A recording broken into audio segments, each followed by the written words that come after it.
আর কত রক্ত ঝরবে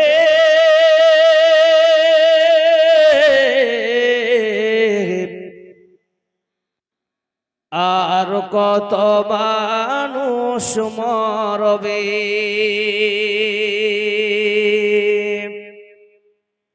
আর কত রক্ত ঝরবে আর কত মানুষ মরবে কত আজ বিধবা হলো যে নারী কত যে মায়ের কল করেছ খালি রক্তে রঙিন পৃথিবী জমিন রক্তে রঙিন পৃথিবী জমিন চে দেখো ভাই দো জাহানে চে দেখো ভাই দো জাহানে আর কত রক্ত ঝরবে আর কত মানুষ মরবে কখনো কি আর সোনালি জামানা অমরের যুগ ফিরে আসবে শান্তির দেশ ফিরে আসবে আর কত রক্ত ঝরবে আর কত মানুষ মরবে উপস্থিত মঞ্চ উপবিষ্ট যোগ্যতম আজকের সবার সভাপতি সাহেব ওলামাই হযরত হুফাজান একরাম আজিজ তলাবা আজকের জলসার প্রধান অতিথি বিশিষ্ট অতিথিবৃন্দ দূরদূরান্ত থেকে আগত মেহমানান একরাম অত্র এলাকার আল্লাহ পাকের জাকিরিন শাকিরিন মুহিব্বিয়ান ইদাম পর্দা নাসিমা ও বোনেরা প্রশংসা तमाम तारीफ সে মহান রব্বুল আলামিনের যিনি আজ আপনাকে আমাকে সকলকে অত্যন্ত ভালোবেসে এই দ্বীনি মজলিসে আসার বসার পাশাপাশি কিছু আলেমকে বলার মতো এবং আপনাদেরকে শুনবার মতো যে মহান স্রষ্টা তৌফিক ইনায়েত করেছেন সেই মহান স্রষ্টার আমরা সকলে শুকরিয়া আদায় করি জোরে সোরে পড়ি সকলে পড়ি আলহামদুলিল্লাহ লক্ষ্য করে দরুদ ও সালাম নাজিল হোক শ্রেষ্ঠ নবী জনাবে মুহাম্মদ রাসূলুল্লাহ সকলে পড়ো সাল্লাল্লাহু আলাইহি সাল্লামের উপরে আল্লাহুম্মা সাল্লি আলাইহি আল্লাহুম্মা বারিক আলাইহি প্রিয় মুসলিম সমাজ আমি আপনাদের সম্মুখে সূরা আল ইমরান থেকে 102 নম্বর আয়াত আমি তেলাওয়াত করেছি আবু দাউদ শরীফের 2224 নম্বর হাদিস আমি আপনার সামনে রেখেছি পাশাপাশি একটি কোরআনের আয়াত আরো তেলাওয়াত করেছি এই কোরআন এবং সেই সুন্নাহকে সামনে রেখে অল্প সময়ের মধ্যে আমি এখান থেকে বিদায় নেব আমা তৌফিক ইল্লা বিল্লাহ রব্বি ইশরাহ লি সাদরি ওয়া ইয়াসসির লি আমরি ওয়াহলুল উকতাদাম মিন লিসানি ইয়াফকাহু কওলি আল্লাহ রাব্বুল আলামিন বলছেন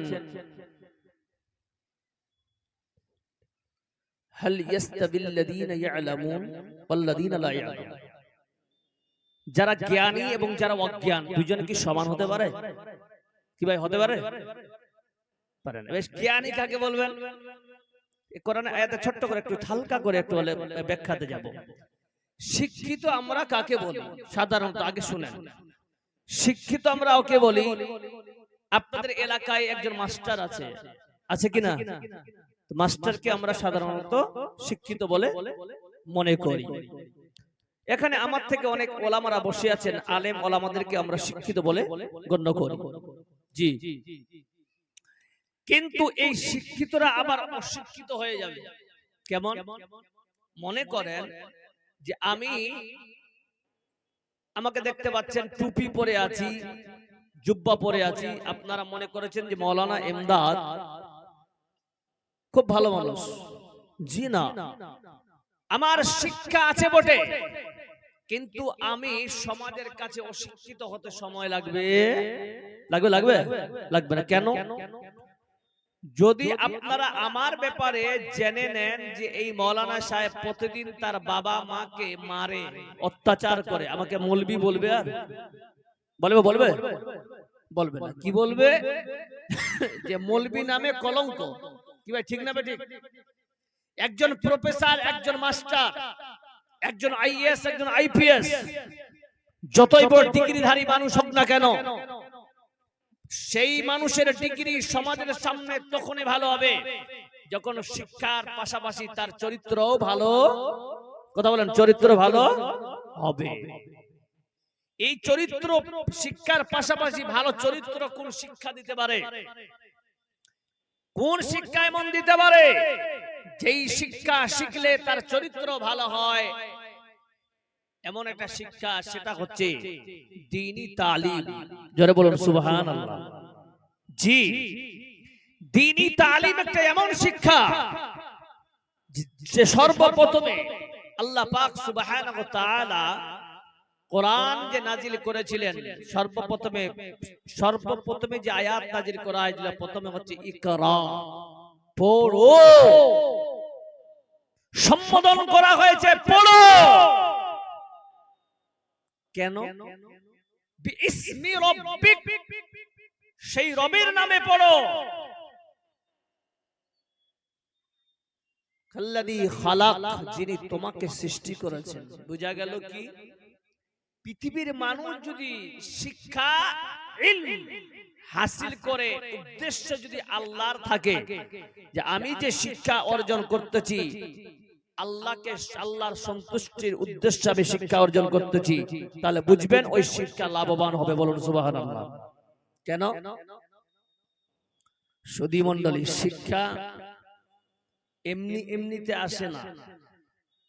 মানুষ শিক্ষিত বসে বসে হয় না, বাড়িতে শুয়ে শুয়ে শিক্ষা অর্জন করা যায় না। তাহলে শিক্ষা কোথা থেকে আসে? জি মৌলানা সাহেব, এখানে একটা প্রশ্ন আসবে যে মৌলানা সাহেব, শিক্ষা আবার মায়ের পেটের ভিতরেও করা যায় কি ভাই, ঠিক না? ঠিক। আব্দুল কাদের জিলানী সাহেব, উনি নাকি মায়ের পেটের 15 পারা কোরআনের হাফেজ হয়েছেন। কি ভাই, শুনেছি কিনা আমরা? যদি এটা সত্য হয় তাহলে কোরআন মিথ্যা হয়ে যাবে। যদি এটা সত্য হয় কোরআন মিথ্যা হয়ে যাবে। কেমন? তাহলে আমাদের শিক্ষা অর্জন করতে হবে একবার তো কিসের উদ্দেশ্যে? রবের উদ্দেশ্যে, আল্লাহর উদ্দেশ্যে। কি লাভ? যেই বান্দা আল্লাহকে সন্তুষ্টের উদ্দেশ্যে শিক্ষা অর্জন করবে, ওই বান্দা কোনদিন হারাম পদ্ধতিতে অবলম্বন করবে না। আসেন তাহলে আল্লাহ রাব্বুল আলামিন বলতেছেন, বিসমিল্লাহির রহমানির রহিম, ফালাম আন্নাহু লা ইলাহা ইল্লাল্লাহ। আল্লাহ বলছেন, বন্ধু ওরে আমার বান্দারা, তোমরা কি শিক্ষা নেবে? আল্লাহ বলে দিয়েছেন, যেহেতু পড়ো কথা বলেছেন, কি পড়বা? কিসের শিক্ষা অর্জন করব? মৌলবি সাহেব আল্লাহ কোরআন দিয়ে বুঝাচ্ছেন, ফালাম আন্নাহু লা ইলাহা ইল্লাল্লাহ। বান্দারে, তোমরা সর্বপ্রথমে লা ইলাহা ইল্লাল্লাহ শিক্ষা অর্জন করো। আমরা সবাই লা ইলাহা ইল্লাল্লাহ কলেমা মনে করে মুখস্থ করে নিলাম, কিন্তু এর গভীরতা, এর দাম্ভিকতা, এর অয়েট আমরা জানলাম না। কি অয়েট? এই অয়েটটাকে জানতে গেলে বান্দা আলিম ওলামার সঙ্গে সম্পর্ক রাখতে হবে। কি বিভাগ? আল্লাহ রাব্বুল আলামিন উত্তরে বলতেছে, বান্দারে তুমি কেমন খাবা, তুমি কেমন চলবা, কেমন কাপড় পরিধান করবা, তুমি দুনিয়াতে কেমন কি করবা, তাওহীদ এমন একটা আকীদা, আল্লাহর তাওহীদ এমন একটা জিনিস, এই আকীদা মানুষের যদি ভালো না হয়, বান্দা সেই আকীদা খারাপের জন্য বান্দাকে আল্লাহর জাহান্নামে যেতে হবে। তাহলে আকীদা যদি আমি কমপ্লিট করতে চাই, তাহলে আলেমদের দরকার পড়বে। কে আলেম এমন একটি সম্প্রদায়ের নাম যে আলেমের ব্যাপারে আল্লাহ বলতেছে গোলাম রে এরাই হচ্ছে আলেম। আল্লাহ পাক বলতেছেন ইন্নামা ইয়াখশাল্লাহু মিন ইবাদিহিল উলামা। পৃথিবীর জমিনে এমন একটা সম্প্রদায় আল্লাহ বলতেছেন আছে যেই সম্প্রদায়ের নাম হলো আলেম। তাহলে মৌলভী সাহেব যারা টুপি পরে দাঁড়িয়ে আছে পাঞ্জাবি পরে তারা কি আলেম? জি না, সবাই তারা আলেম নয়। আলেম কারা? আব্দুল্লাহ ইবনে আব্বাস রাদিয়াল্লাহু তাআলা আনহু তিনি বলতেছেন আলেম হচ্ছেন তিনি যেই আলেম আমল করবে, যেই আলেম পূর্ণাঙ্গ শিক্ষা অর্জন করেছে, পাশাপাশি বান্দা আমল করেছে, তারপরে ভাই আমলের পাশাপাশি বান্দা অপরকেও বলেছে আলেম হচ্ছেন তিনি। বলে বলুন নারাই তাকবীর। কিন্তু মৌলভী সাহেব আপনাদের এলাকায় অনেক আলেম আছে নামাজ পড়ে না, বলুন ঠিক না বেঠে? এরা তো মৌলভী নয়, এরা তো মৌলভী নয়। আপনিও মৌলভী হতে পারে, একজন আবিদ মৌলভী হতে পারে। মৌলভীর সংজ্ঞা হলো এটা, আলেম হচ্ছেন তিনি যেই পড়বে, শিখবে, লিখবে, আমল করবে, ওই হলো আলেম। শুধু মণ্ডলী, তাহলে আল্লাহ রাব্বুল আলামিন বলতেছেন গোলাম তোমাদের আমি মায়ের পেটে আমি শিক্ষা দেয় নাই, কোথায় দিলাম, কোথায় দিলাম? আল্লাহ রাব্বুল আলামিন বলতেছেন ওয়াল্লাহু আখরাজাকুম মিন বুতুনি উম্মাহাতিকুম লা তা'লামুনা শাইআ। বন্ধুরে ভালো করে শুনেন, আল্লাহ বলছেন আল্লাহু আখরাজাকুম মিন বুতুনি উম্মাহাতিকুম।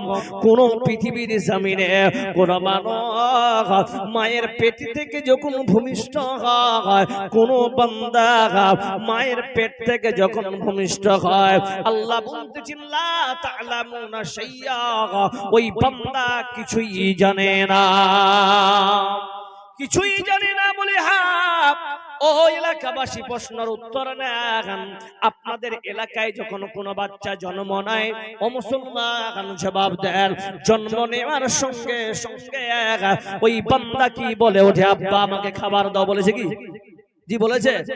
আব্বা এটা আমার মা, এটা আমার মামা, এটা আমার দাদা, এটা আমার নানা, এইরকম কি বলেছে? জোরে বলেন না না না। আল্লাহ বলতেছেন লা তা'লামুনা শাইআ, কিছুই জানে না। তাহলে আগে যে বললাম 15 পারার হাফেজ, তাহলে রদ হয়ে যাবে, তাহলে ওটা মিথ্যা, কোরআন সত্য। একবার বলেন নারে তাকবীর। নাই আওয়াজ নাই, নারে তাকবীর বলেন একবার, আল্লাহু আকবার বলেন, নারে তাকবীর। আপনারা বিরক্ত হচ্ছেন নাকি? ভাষা বোঝা যায় না? हाजी भाई बंगला समझ में आता है जी? आते हैं? हाँ तो कम से कम अल्लाह अकबर तो कहिएगा जरूर इंशाअल्लाह। जी बोलो नारे तकबीर, नारे तकबीर। इसका मतलब यह है कि हमको उर्दू भी समझना पड़ेगा आप लोगों को, है कि नहीं? जी माशाअल्लाह। सुधी मंडली আল্লাহ রাব্বুল আলামিন বলতেছে মায়ের পেটে যখন কোন বান্দা ভূমিষ্ঠ হয়, ওই বান্দা কিছুই জানে না। তাহলে এই আয়াতের উপরে আবার বান্দা প্রশ্ন করেন, আল্লাহ তোমার কথাই মেনে নিলাম। আল্লাহর কোরআন বলতেছে লা তা'লামুনা শাইআ, আসলে কিছুই জানে না। কিন্তু আল্লাহ আমরা দুনিয়াতে দেখতে পাচ্ছি আমার ছেলে নাই হক, অন্যের ছেলেরা কেউ আইএস হচ্ছে, কেউ আইপিএস হচ্ছে, কেউ কলেজের প্রফেসর, ইউনিভার্সিটির প্রফেসর, কেউ মাস্টার, কেউ ডাক্তার, কেউ আবার বড় বড় সৈয়দ আলেম তৈরি হচ্ছে। জোরে সরে বলুন ঠিক না বেটে? মৌলবী রে কোরআন বলতেছেন লা তা'লামুনা শাইআ, কিছুই জানে না। তাহলে এই কোরআনের উপরে আপনি প্রশ্ন মেরে দেন, আল্লাহ এর উত্তর কত সুন্দর কোরআন দিয়ে দিতেছেন, ভালো করে শোনার। আল্লাহ রাব্বুল আলামিন বলতেছেন ইন্নাস সামআ ওয়াল বাসরা ওয়াল ফুআদ ওরে বান্দারা শুনে নাও, তোমাদের আমি শুনতেছি প্রশ্ন করেছ, এর উত্তর তোমরা নিয়ে নাও। উত্তর হলো কি, নিশ্চয়ই মায়ের পেটে যখন কেউ জন্ম নেয়, মায়ের পেট থেকে যখন ভূমিষ্ঠ হয় কিছুই জানে না, এটাই সত্য। কিন্তু শুনে রাখো, শিক্ষা নেওয়ার, দক্ষতা নেওয়ার ইস্তেদাত কেমন হয়, এই ইস্তেদাত এবং দক্ষতা নেওয়ার জন্য আমি আল্লাহ তিনখানা জিনিস দিয়ে দিলাম। বলুন সুবহানাল্লাহ।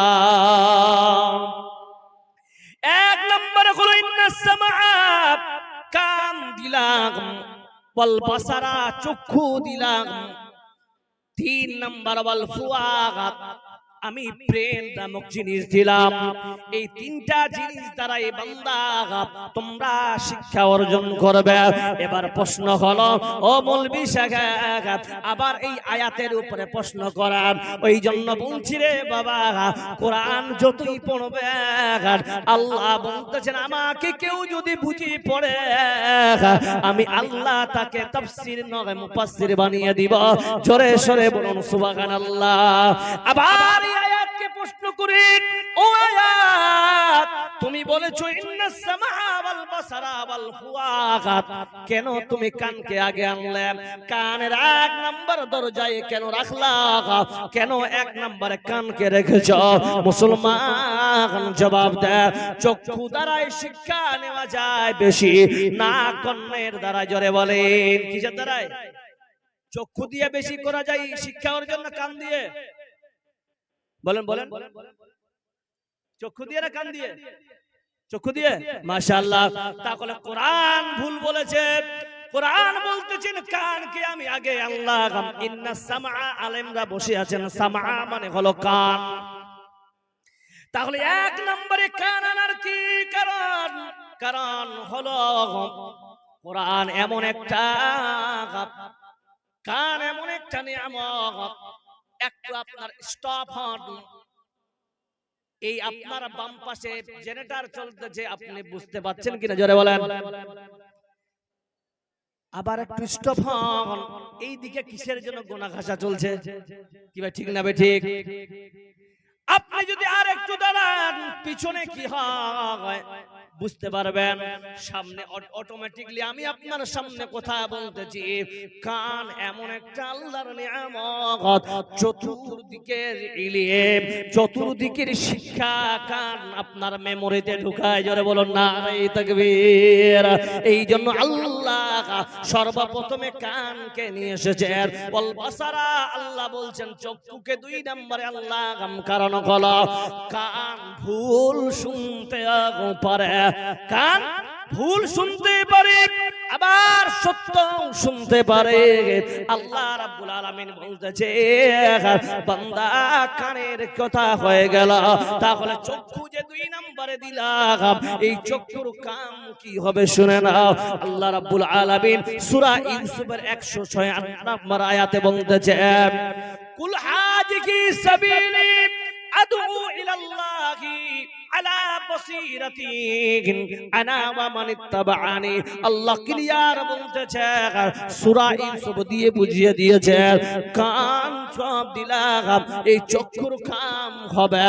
কান ভুল শুনতেও পারে, কিন্তু চক্ষু নির্বাচন করবে কোনটা সহি কোনটা জায়েজ। হकीकत से ये दुनिया बेखबर है, दुनिया की नुमाइश पर नजर है। नमी गोया के अज दुनिया जुदा बाग, वो हर कार के बाशी बा खुदाबाद। শুধু মণ্ডলী, দুই নম্বরে আছে শিক্ষা মানুষকে কি দাগায়, শিক্ষা মানুষকে কি দাগায়। আজকে আপনারা মাদ্রাসা প্রতিষ্ঠান বানিয়েছেন, আলহামদুলিল্লাহ। আপনারা কত বড় ভাগ্যবান, আপনারা সহযোগিতার জন্য ইয়াং জেনারেশনরা বসে আছেন, আমি খুব খুশি হলাম। অন্যান্য জায়গায় জালসা করলাম, দিঘাল ব্যাংকে অনেক জায়গায় জালসা হয়, কিন্তু আপনাদের এলাকার মতো সর্বপ্রথমে এত তাড়াতাড়ি মানুষেরা এই প্যান্ডালের মধ্যে আসে না, আপনি জানি না। কিন্তু আপনারা কত ভাগ্যবান, আল্লাহ আপনাকে নিয়ে এসেছে এসেছেন, জোরে বলুন সুবহানাল্লাহ। যেহেতু এসেছে এর ব্যাপারে হাদিসটা নিয়ে নেন। কি লাভ আল্লাহ দিবে? যদি আপনি ইলম অর্জন করতে এসেছেন বান্দা, তাহলে দেখে নেন বুখারী শরীফের হাদিস, আপনার আবি হুরায়রা রাদিয়াল্লাহু তাআলা আনহু قال قال رسول الله صلى الله عليه وسلم انا ইন্দা সান্নি আমদি বিয়া। এখানে আমার ছোট ছোট ভাইরা আছে, আমার সমবয়সী আছে, আমার বাপেরাও বসে আছে, আমার নানা দাদার বয়সেরাও বসে আছে। আপনাদের অফার আল্লাহ দিতেছে, শুনেন। সহিহ বুখারীর হাদিস, আল্লাহর নবী বলতেছেন, আল্লাহ বলছেন আনা ইনদা জান্নি আমদি বি। এখানে আপনারা অনেক মানুষ আছেন মুসলমান, এই জায়গায় যারা পিন্ডালের মধ্যে ঢুকেছেন, আপনাদের গুমান ভালো আছে না খারাপ? জোরে বলেন, ধারণা খারাপ না ভালো? ভালো ভালো কিনা? আল্লাহর যাব কিন্তু শুনবো, আল্লাহ ধারণা ভালো না খারাপ? ভালো ধারণা। আল্লাহ বলছেন ও বান্দা শোনো, আনা ইনদা জান্নি আমদি বিয়া। আমার বান্দারা আমার ব্যাপারে ধারণা ভালো করে আল্লাহ ক্লিয়ারিটি দিতেছেন, আনা আমি ওই বান্দাদের ভালো ধারণার সঙ্গে আছি। বলুন সুবহানাল্লাহ। ফাইন যাকারানি ফি বিলা বাইন যাকারানি ফি নাফসিহি। কোন বান্দা মনে মনে আল্লাহর জিকির করবে, সুবহানাল্লাহ বলছেন, আলহামদুলিল্লাহ বলতেছেন, আল্লাহ বলতেছেন ফাইন যাকারানি ফি নাফসিহি, বান্দা মনে মনে আমাকে স্মরণ করে, যাকারতু ফি নাফসিহি, আল্লাহ বলছেন ওই বান্দাকে আমি মনে মনে স্মরণ রাখি। জোরে বলুন সুবহানাল্লাহ। এই ফজিলত যারা পিছনে দাঁড়িয়ে আছেন ভাই একটু বসে যান প্লিজ, ভাই বসেন। সুধী মণ্ডলী, कमेटियाने रजाकार जितने भी हैं, ख़वातीन के पंडाल में जिन जिन को जिम्मेदारी दी गई है वो अपना खिदमत अंजाम नहीं दे रहे हैं। आप लोगों से मुअद्दबाना गुजारिश है कि आप लोग महिला पंडाल में जाकर अपना खिदमत अंजाम दें। जी, और कुछ बोलना है शायद? कुछ बोलेंगे? बस खत्म। जी है, आप लोगों के लिए खाने का इंतजाम है। ये पिंडाल के उत्तर जानिब जिनको खाने की जरूरत है वह टिकट लेकर जाके खा सकते हैं। फ्री में या पैसा देंगे? वो भी बोलना चाहिए ना। कोई जाके पैक खड़े हैं कि बच्चा टिकट तो मिलेगा ही, है कि नहीं? तो पैसा देके है, चलो भाई पैसा देके खाना है, ठीक है जी ভাই। এবার আসেন, আপনারা বসেছেন, আপনাদের ফজিলত পেয়ে গেলেন। একবার জোরে মোহাব্বতে আল্লাহর মহব্বত বলেন নারায়ে তাকবীর। দুই হাত খাড়া করে বলেন নারায়ে তাকবীর। মাশাআল্লাহ। এবার আসেন যে আজ আমরা যে আল্লাহর দিকে আমরা আহ্বান, আল্লাহ যে আমাদেরকে ডেকেছে শিক্ষা যে অর্জন করব, শিক্ষা অর্জন কারাই করবে? একটাই কথা বলে দিলাম, যে শিক্ষা যাদের মধ্যে থাকবে ওর ইবাদত একুরেট কমপ্লিট হবে। যাদের মধ্যে ইলম জ্ঞান নেই তারা ইবাদত তো উল্টাপাল্টি করবে। করবে কি করবে না? জিবারাত করবে কি করবে না? তো এই জন্য বলি, কিন্তু যারা ইলম শিক্ষাদার হবে তাদের মধ্যে ভয়টাও আল্লাহর বেশি হবে। বলুন সুবহানাল্লাহ। আল্লাহ রাব্বুল আলামিন বলতেছেন, যারা পাক্কা ঈমানদার হবে, শিক্ষা যাদের মধ্যে থাকবে, ও মুমিন শোনো, দেখতে পাবে আল্লাহ রাব্বুল আলামিন বলতেছেন, ইন্নামা ইয়াখশাল্লাহু মিন ইবাদিহিল উলামা। নিশ্চয়ই উলামারা যাদের মধ্যে ইলম থাকবে, শিক্ষা থাকবে, মৌলবি হওয়ার দরকার না। পূর্ণাঙ্গ ইলম যার মধ্যে শরীয়তি জ্ঞান থাকবে, ওই বান্দার দ্বারাই সম্ভব আল্লাহকে ভয় করা। কেমন ভয় করা? আল্লাহর নবীর সাহাবা আবু বকর, সৈয়দ একজন সাহাবা, সেই আবু বকর রাদিয়াল্লাহু তাআলা আনহু, তিনি কাপড়ের ব্যবসায়ী ছিলেন, কাপড় বিক্রি করতেন, কাপড় কিনে আনতেন। সেই আবু বকরের কাছে একজন মহিলা 2 বছর আগে কাপড় খরিদ করে নিয়ে গিয়েছিলেন। মহিলাটা হলো ইহুদি মহিলা। ওই ইহুদি মহিলা এসে আবু বকরকে বলছেন, আবু বকর, ওরে আবু বকর, আমি 2 বছর আগে তোমার কাছে এসেছিলাম এই কাপড় কিনতে রে আবু বকর। আবু বকর, তোমার কাপড় আমাকে পছন্দ হয়নি রে আবু বকর। আবু বকর রে, তোমার কাপড় তুমি নিয়ে নাও, আমার পয়সা তুমি আমাকে দিয়ে দাও। আবু বকর রাদিয়াল্লাহু তাআলা আনহু তিনি টাকাটা ঘুরিয়ে দিলেন, কাপড় নিয়ে নিলেন। নেবার পর এবার আবু বকর মসজিদে নববীতে বসে বসে বসে কান্না শুরু করে দিয়েছে। কেমন কান্না! একজন সাহাবা মসজিদে নববীর দিক থেকে হেঁটে যাচ্ছে, তিনি অনুভব করতেছেন কে যেন ডুকরে ডুকরে ছোট্ট বাচ্চার মতো কান্না করতেছেন। উনি উকি মেরে দেখলেন না, ডাইরেক্ট আল্লাহর নবীর কাছে গিয়ে বলছে, নবীজি, কে যেন কোন এক সাহাবা মসজিদে নববীর কোণে একজন কান্না করতেছে গো নবী। নবীজি চলে, আমরা গিয়ে দেখব। আল্লাহর নবী যখন পৌঁছে গেলেন, পৌঁছে যাবার পর আল্লাহর নবী বলতেছেন, এটা কেউ না কেউ না, এটা হলো আবু বকর। আবু বকর পশ্চিম দিকে মুখ করে আল্লাহর দিকে কান্না করতেছেন। কান্না করতে করতে বন্ধুরে, এবার আবু বকর কান্না করতেছেন। আল্লাহর নবী ডান কাঁধে হাত দেওয়ার পর বলছেন, ও আবু বকর, কি হয়েছে, কেন কান্না করতেছো আবু বকর? আবু বকর বলতেছেন, নবীজি দেখেন বন্ধু, যারা গভীর জ্ঞানীর মানুষ হয় ওরা দুনিয়াতে শুধু ভয় আল্লাহকে করে না, আখিরাতেরও চিন্তা থাকে। আবু বকর বলতেছেন, ইয়া রাসূলুল্লাহ, ওগো নবীজি, ভালো করে শুনেন, আমার কাছে ইহুদির একজন মহিলা 2 বছর আগে আমার কাছে কাপড় কিনতে এসেছিল। কিনে নেওয়ার পর 2 বছর পর আমার কাছে এসে বলছেন, আবু বকর রে, তোমার কাপড় তুমি ফেরত দাও, আমার টাকা তুমি আমাকে ফেরত দাও। আমি কাপড় দিলাম, টাকা ফেরত দিলাম। আল্লাহর নবী বলতেছেন, আবু বকর, তাহলে বলো তো এতে কান্নার কি আছে? তুমি কাপড় নিয়ে নিয়েছো, টাকা ফেরত দিয়েছো, তাহলে কান্নার কোনো ব্যাপার নাই।